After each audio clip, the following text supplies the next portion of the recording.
Hello friend, मैं हूँ DK और आज मैं आप लोगों के लिए लेके आई हूँ सामान्य ज्ञान। ये खान सर की बुक है और ये बुक आप चाहे जितने भी आप जितने भी चाहे एग्ज़ाम्स की तैयारी कर रही हो, आप जो भी कंपटीशन की तैयारी कर रहे हो, चाहे एसएससी हो, रेलवे हो या फिर बीपीएससी हो, एडीओ हो, जो भी, तो उन सभी के लिए ये बुक बहुत ही अच्छा है। ठीक है, तो बस मैं इतना ही कहना चाहूँगी कि ये बुक जो है आप लोगों के लिए बहुत ही ज़्यादा अच्छा है। मैंने इसको स्टडी किया है, पढ़ा है और इस बुक को मैंने अपने तरह से पढ़ा और इस बुक का हर छोटे छोटे चैप्टर का छोटा छोटा क्वेश्चन मैंने अपने कॉपी में नोट किया है और उन्हीं कॉपी के थ्रू मैं आप लोगों को भी बताऊंगी। ठीक है, मैं भी अभी कंपटीशन की तैयारी कर रही हूँ, तो जो कुछ मैंने पढ़ा और वो सब आप लोगों के साथ शेयर करूँगी। ठीक है, तो आज ये खान सर की बुक है। ठीक है, पॉकेट जीके देख रहे हैं ये, और ये बुक बहुत ही अच्छा है। इसकी जितनी भी तारीफ़ की जाए उतना ही कम है। ठीक है, तो आज मैं इन्हीं बुक से आप लोगों को चैप्टर बाय चैप्टर करवाऊंगी। आज सबसे पहले हम हिस्ट्री को देखेंगे। ठीक है, हिस्ट्री के मैंने कुछ चैप्टर किए हैं, उनके छोटे वो जो कहानी होते हैं ना, उन कहानी को मैंने पढ़ा, उसके छोटे छोटे टॉपिक को क्वेश्चन के रूप में कन्वर्ट किया और फिर उसका आंसर किया, और वो सब मैं आज आप लोगों के बीच लेके आई हूँ। ठीक है, तो चलते हैं, पहला क्वेश्चन देखते हैं। ये रहा मेरा कॉपी। ठीक है, अब हम निकालते हैं। देखिए फ्रेंड्स, मैंने जो कुछ भी पढ़ा है वो सब इस कॉपी में, ठीक है, वो सब मैं आप लोगों के लिए लेके आई हूँ। ठीक है, और ये सब मैं आप लोगों के बीच शेयर करने वाली हूँ। तो अच्छा लगे तो लाइक और मेरे चैनल को सब्सक्राइब जरूर करिएगा। ठीक है, तो आज हम चलते हैं विश्व के इतिहास से आगे बढ़ते हैं। आप देख सकते हैं, इसमें मैं आपको दिखा रही हूँ इसमें ये मध्यकालीन भारत है। तो मैंने सबसे पहले विश्व के इतिहास से पढ़ा है, तो कुछ क्वेश्चन मैंने बनाए हैं, दिखा रही हूँ मैं आपको। ठीक है, ये रहा विश्व के इतिहास। मैंने यहाँ से स्टडी करना आप देख पा रहे हैं, ये विश्व का इतिहास है, यहाँ से मैंने स्टडी किया है, इनको पढ़ा। उसके बाद जो छोटे छोटे टॉपिक होते हैं उनके क्वेश्चंस को मैंने कॉपी में नोट किया, बनाया, और उन्हीं क्वेश्चंस को मैं आज आप लोगों के सामने लेके आऊँगी। ठीक है, विश्व के इतिहास। तो ये रहा मेरा कॉपी, चलते हैं पढ़ते हैं। देखिए, ये विश्व का इतिहास है।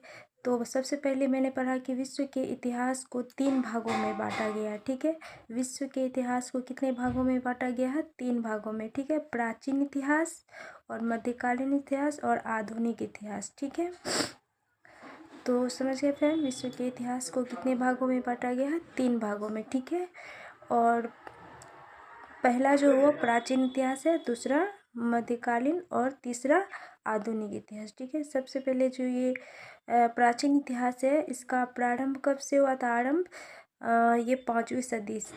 ठीक है, समय आरंभ से 5वीं सदी तक है। प्राचीन इतिहास की शुरुआत कब से हुई थी? तो समय के आरंभ से 5वीं सदी तक। ठीक है, और ये मध्यकालीन इतिहास है। ठीक है, ये कब से कब तक रहा? ये 5वीं सदी से 16वीं सदी तक चला। ठीक ना, और आधुनिक इतिहास 16वीं सदी से आगे तक, जो भी आगे चल रहा है वो 16वीं सदी से आगे तक आधुनिक इतिहास। ठीक ना, चलिए अब आगे चलते हैं। आगे है पुनर्जागरण आंदोलन हुआ था। पुनर्जागरण आंदोलन कब हुआ था? ठीक है, ये पूछा जा रहा है, पुनर्जागरण काल का जो आंदोलन था वो कब हुआ था? तो 13वीं सदी से 16वीं सदी तक चला था। ये पुनर्जागरण आंदोलन काल कब से कब तक चला था? 13वीं से 16वीं सदी तक चला था। और ये 1200, इसका अगर ईस्वी में देखा जाए सब, तो 1250 से 1550 ईस्वी तक। ठीक ना, तो और आगे चलते हैं। पुनर्जागरण का आरंभ हुआ था, कब हुआ था? पुनर्जागरण काल का जो आरंभ हुआ था, कब हुआ था? आरंभ हुआ था इटली से, फ्लोरेंस नगर से, इटली के फ्लोरेंस नगर से हुआ था, ठीक ना। पुनर्जागरण काल का आरंभ हुआ था इटली के फ्लोरेंस नगर से, इटली है वहाँ के फ्लोरेंस नगर है, वहाँ से पुनर्जागरण काल का आरंभ हुआ था। आगे है पुनर्जागरण का अग्रदूत किसे माना जाता है। पुनर्जागरण काल का जो अग्रदूत है वो किसे माना जाता है, तो दांते को। ये इटली के महान कवि थे दांते, और इसे ही पुनर्जागरण काल का अग्रदूत माना जाता है। आगे चलते हैं, नेक्स्ट क्वेश्चन, डिवाइन कॉमेडी की रचना किसने की थी। डिवाइन कॉमेडी की रचना किसने की थी, ठीक है। ये डिवाइन कॉमेडी एक पुस्तक है, इसकी रचना किसने की थी, इटली के महान कवि दांते ने, ठीक है। इसको टस्कन भाषा में ये दांते ने इसकी रचना की थी, ठीक है।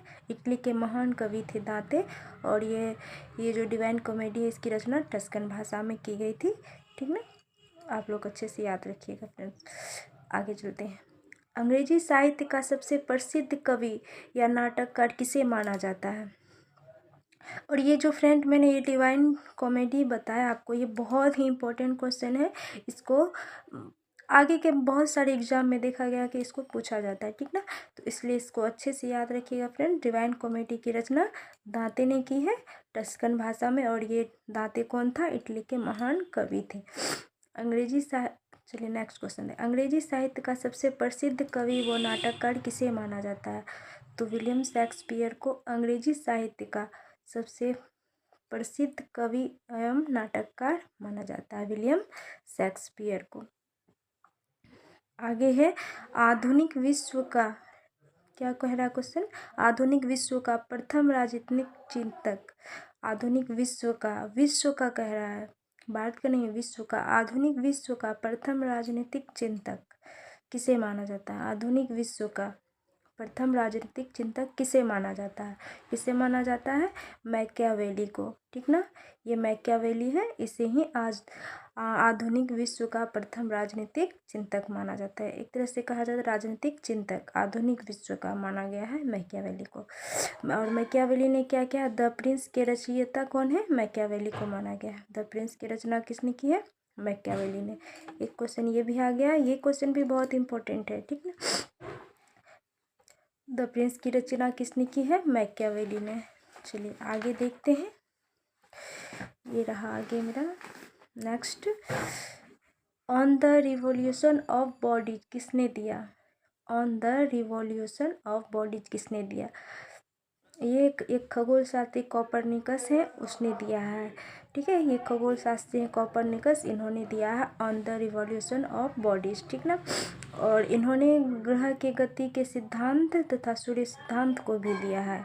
ये कोपरनिकस ने क्या दिया है, ग्रहों की गति के सिद्धांत और सूर्य सिद्धांत को भी इन्होंने दिया है, कोपरनिकस ने, ठीक ना। धर्म सुधार आंदोलन की शुरुआत हुई थी। नेक्स्ट क्वेश्चन है, धर्म सुधार आंदोलन की शुरुआत हुई थी कब से, 16वीं सदी से, ठीक ना। ये धर्म सुधार आंदोलन जो है ये 16वीं सदी से हुई थी, ठीक ना। और आगे बढ़ते हैं, धर्म सुधार आंदोलन का प्रातःकालीन तारा किसे कहा जाता है। धर्म सुधार आंदोलन जो हुआ था, धर्म सुधार आंदोलन का प्रातःकालीन तारा किसे कहा गया है, किसे कहा गया है, जॉन विक्लिफ को। ये जो जॉन विक्लिफ है, इसे धर्म सुधार आंदोलन का प्रातःकालीन तारा कहा जाता है। यह कथन किसका है कि मनुष्य अपने कर्मों से नहीं बल्कि श्रद्धा एवं विश्वास से ईश्वर तक पहुंच सकता है।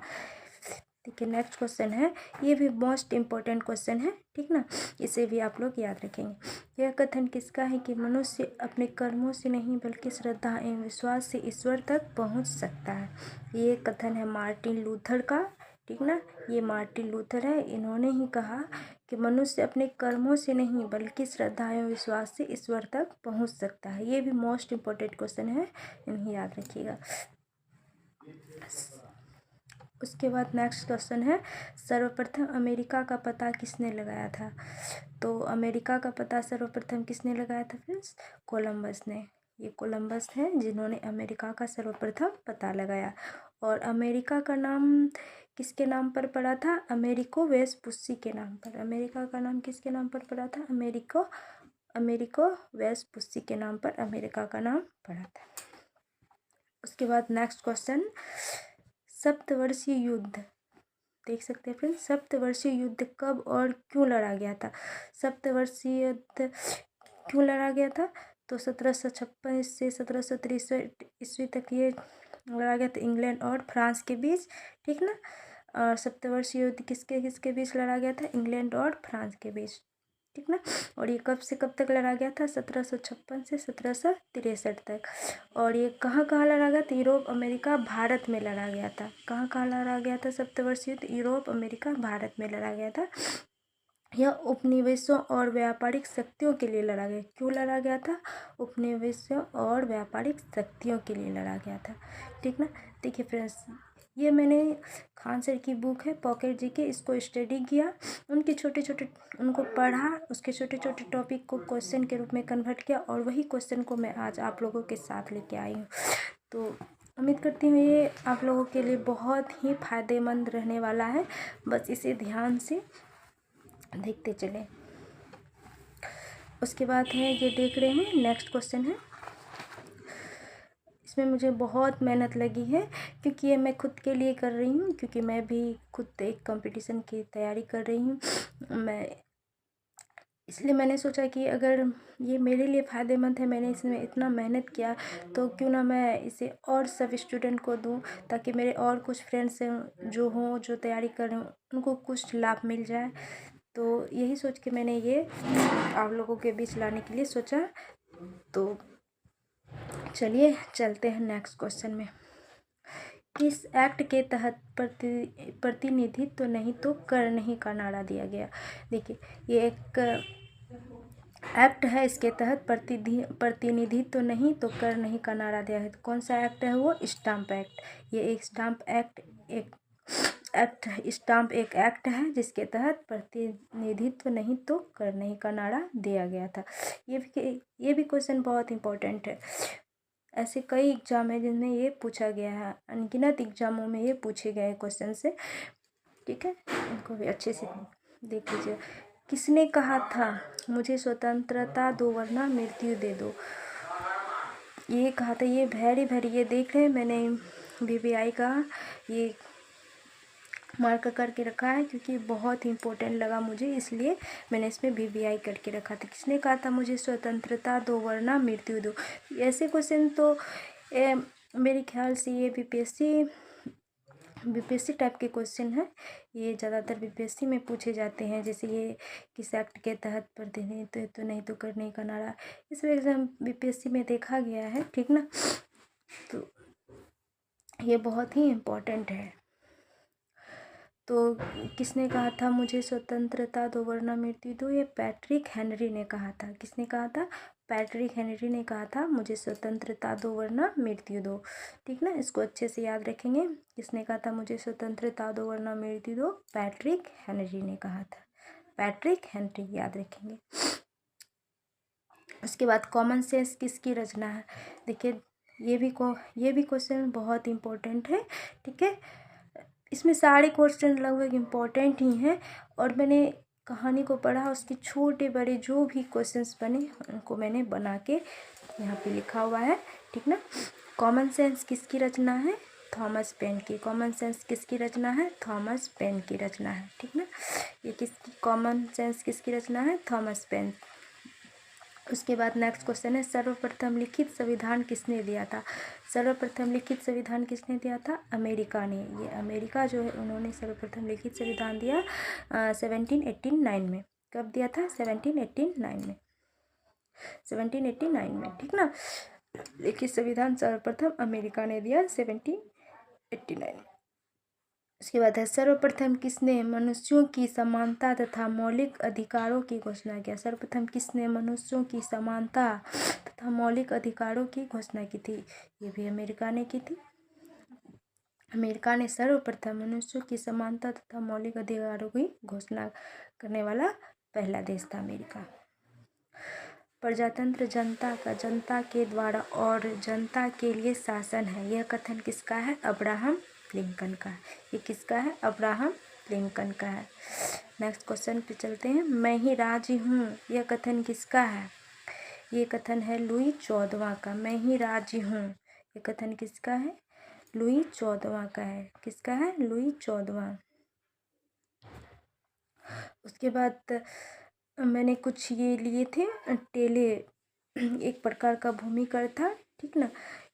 उसके बाद गेबेल क्या था? गेबेल एक प्रकार का नमक कर था, और टाइथ एक प्रकार का धार्मिक कर था। ये भी पूछे जाते हैं कई एग्जाम में कि टाइथ क्या है, तो टाइथ एक प्रकार का धार्मिक कर था, और टेले एक प्रकार का भूमि कर था, और गेबेल एक प्रकार का नमक कर था।